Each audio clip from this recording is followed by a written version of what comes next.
Welcome to McPlum, simple solutions served daily.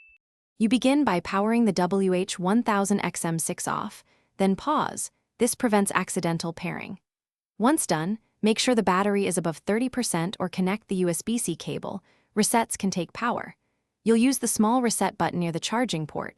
A paperclip or SIM tool works well. Press and hold gently to avoid damage. This first step clears transient errors and prepares the headphones to accept factory-level commands, so don't skip the power and battery checks. Now you execute the factory reset. If your unit has a recessed reset, insert the tool and press for about 5 to 10 seconds until the LED flashes or changes color. That's your confirmation. If there's no recessed button, press and hold power and NC/ambient simultaneously for 7 to 10 seconds. This triggers the same procedure.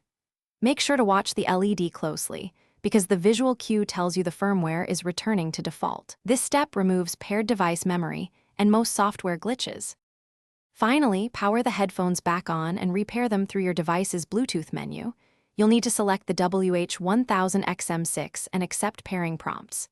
If the LED or behavior seems abnormal, fully drain the battery, charge to 100%, and repeat the reset.